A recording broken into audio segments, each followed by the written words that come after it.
Ladies and gentlemen, let's game into the video. Let's discuss the GTX 950, shall we? Probably not the most exciting point of the market, but let's face it, the mid/enthusiast area, and I use enthusiast in very loose terms, is definitely one of the more profitable. So the GTX 950 is going to feature 768 CUDA cores, that's 6 SMXs, 32 ROPs, and it's likely that we're going to be seeing 48 TMUs, but at the moment the numbers are still kind of up in the air about that, but likely we'll be seeing 48. This compares, by the way, to, I guess the closest in the range would be the 960, which has 1024 CUDA cores and 64 TMUs and 32 ROPs. Memory bandwidth is kind of the odd one, but I guess they couldn't really have done anything else, maybe other than reducing the clock speed of the GDDR5 RAM, and GDDR5 RAM's getting kind of cheap now, so I guess Nvidia didn't really feel it was necessary. Memory bandwidth is still 112 gigabytes per second, that's 1753 megahertz of memory clock, and that's utilizing 128-bit bus. Obviously they couldn't drop the bus width down anymore, so I guess they're just kind of leaving as is. This is actually kind of a curious situation because in some applications I can kind of see the 950 not being massively far behind the 960. I guess it depends on how bandwidth starved the 960 was in a certain application. In our testing with the 960 that we had, we did notice definite improvement when we started to increase the clocks.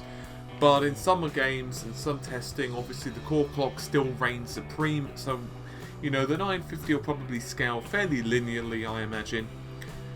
It's unfortunate that we don't have a TDP announced at the moment, but for the pretty much sake of argument, the GPU is still going to be utilizing the GM206. It's just going to be utilizing the GM206 250 rather than the 300. So, which basically means that the same board, so AIBs are going to be able to really just adopt the same solutions they've got. In other words, if MSI or ASUS or Bob's GPUs produce a board for the 960, it's not going to be particularly difficult just to use the same PCB and just adopt it accordingly. I mean, you've even got 4 and 2 gigabyte memory solutions. I'm not quite sure why you go with 4, to be totally blunt, if you're using something like a 950. I guess there are possibly some instances you might want to, but a lot of this stuff, of course, really does well in low-end PCs, like the Dells and that type of thing, basically pre-built systems, and it's pretty nice to kind of say that you've got a 4 gigabyte GPU in there. It works quite well for those who aren't too familiar with technical specifications. Is the GPU going to be good? Well, assuming it's got the same basic characteristics of encoding and decoding which the 960 has, and it probably will, and that it hits the right price point, I can imagine this GPU being, I'm going to go with the word perfect for media center small form factor systems. So let's say, for the sake of argument, you've bought yourself a 4K screen. The amount of CPU utilization that a 960 requires to run that 4K video is actually really low, thanks to the various encoding and decoding that's built in right into the system. So it's kind of nice for that. Obviously, they have quite a lot of competition regarding AMD, so the 300 and the 200 series respectively. I don't necessarily know if you're going to want to say, hey, jump from, let's say for the sake of argument, the 750 Ti. It's probably not going to be a massive upgrade, but it will be a reasonable kind of, I guess, small upgrade. It's not going to be like a massive one. Rumour has it we're also going to be seeing the 950 Ti, which I guess will have like 896 CUDA cores. At theory.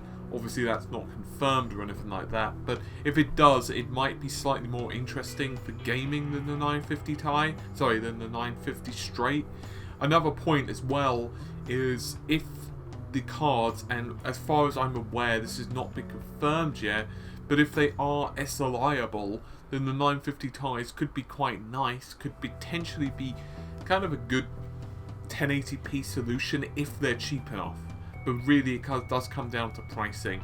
At the moment, the 960 is actually really competitive in terms of price. You can get it for about $200, which is not too shabby, about 150 Great British Pounds-ish.